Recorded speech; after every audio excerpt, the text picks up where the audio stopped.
Hey, it's me, MLB. Here is chapter 24 of Cute Little Love Letters, and this one is titled An Assignment. Denki nearly floated back to the classroom after lunch and gave Kiri and Sero a sly smirk as he entered the classroom and sat down in a confident, suave manner in his chair. Hey bro, Kiri greeted him. You look happy. Oh, do I? Denki asked with coyness in his voice. I wonder why that could be. Could it be that I've just managed to snag myself the hottest girl in school? Say again, Sero said as he got up and walked over to Denki's desk to catch the gossip. Yeah, you heard correctly, Denki said with a smirk, turning to face the black-haired classmate. I just spoke to Yin before, and we're pretty much a thing now. Just taking it slow though, you know. Gotta have that slow burn. Can't be messing up the vibes. That's so manly, bro. Congratulations, Kiri said with a giant grin. You did well. Ah, well, you know, it's all in the charm, right? Denki said with proud confidence. Yeah, plenty of confidence. Jarful, even, Sero said, giving Denki the side eye. I kind of apologized a lot for that, but she's so super sweet. She said it was okay, and she's forgiven me, and we're all good now, Denki said sheepishly, all of his coy bravado disappearing in an instant. Oh, good on you, bro. Sero congratulated him. What is it? What happened? Mineta asked as he came bouncing over to get in on the gossip. Denki here got himself the cutie from Class 1B, Sero said, jerking his thumb towards Denki. Mineta's face soured, his neck creaking as he turned to face slowly towards the blonde. Kaminari! He almost hissed. Hey, now don't go getting mad at me. I've never had a girl before, so I don't know how this happened, Denki said defensively. Does she have a sister? What about her mum? Is her mum hot? I'll take Mama any day. She's got them big round... And it was then at that point that Sero had had enough and dispensed some tape and slapped it over Mineta's mouth to stop him from talking and wrapped more around his arms and body to keep him still. Dude, you're so out of pocket, Sero said with a shake of his head while the purpleette wriggled and struggled to get out of the tape, yelling muffled things into the strapping. Denki's sweat dropped a little and watched as Sero dragged the purpleette away and then turned to Kiri. You said I could walk her back to the dorms this afternoon, so that's progress, right? He asked excitedly. Yeah, bro, Kiri replied confidently. That's great. What do I talk about?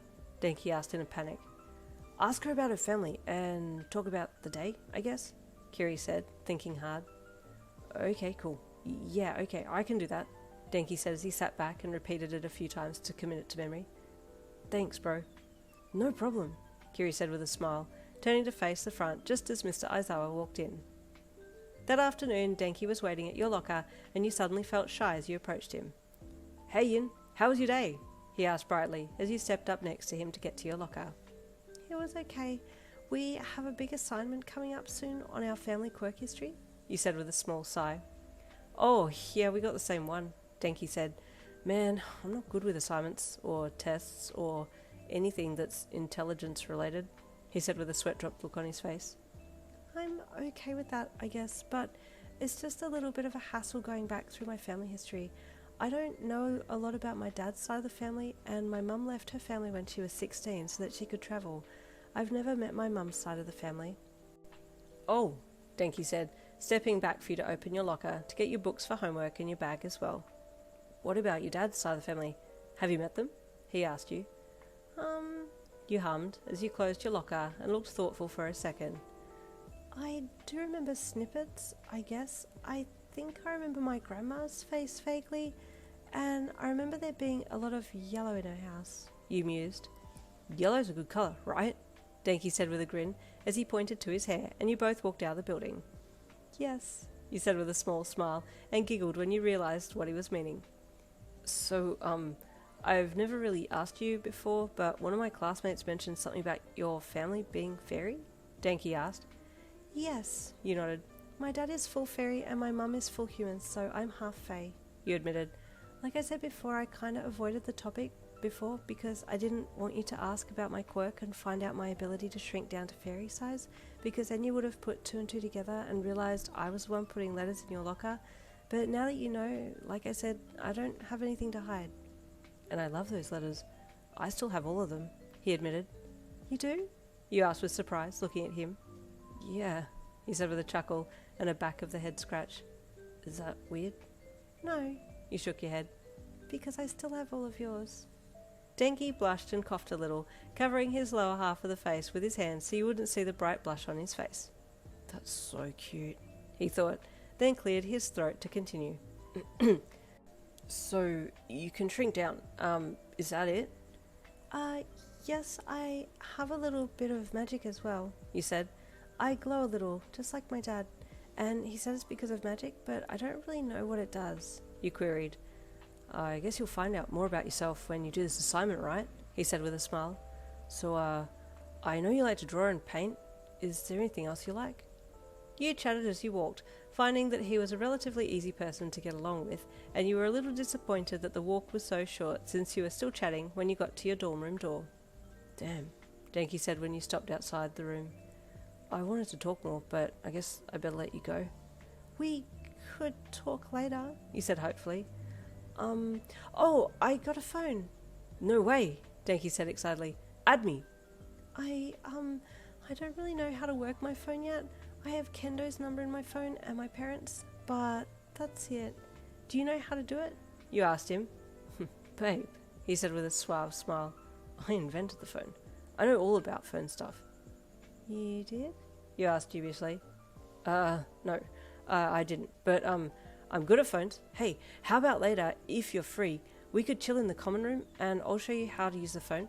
We can download Insta, TikTok, Discord, YouTube, Pinterest, Twitter. The list goes on, he said excitedly. You gave him a blank stare but nodded. Yes, please, I don't know any of those, you said sadly. Cool, okay.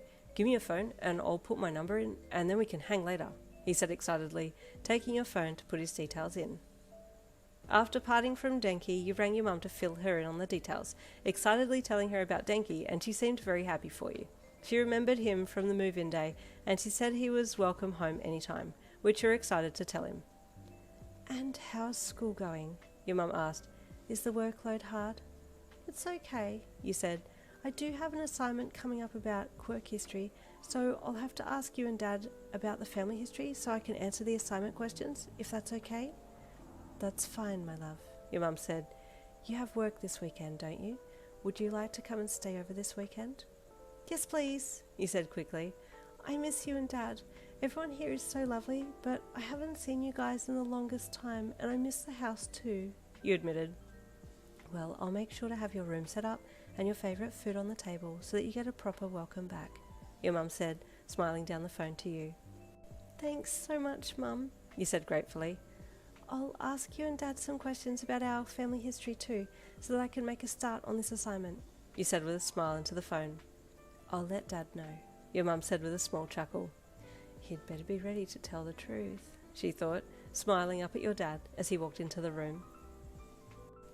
Oh, is this where Yin finds out what Dad's been keeping from her this whole time? I do apologise for the trucks and cars and God knows what else is driving around out there. It is hot as balls tonight. It is almost midnight and it's still 36 degrees and I am just stewing here as I read. So all the windows are open, all the doors are open. Bloody, I don't know if can you hear Kevin? Who is the other one? There was another cricket or other sound. Was it Bob? No, I've forgotten his name. But yes, no, it's very hot here. So I do apologise for the background noise. Hopefully you could hear me over the top of it. And stay tuned for the next chapter 25 coming tomorrow. I'll see you then.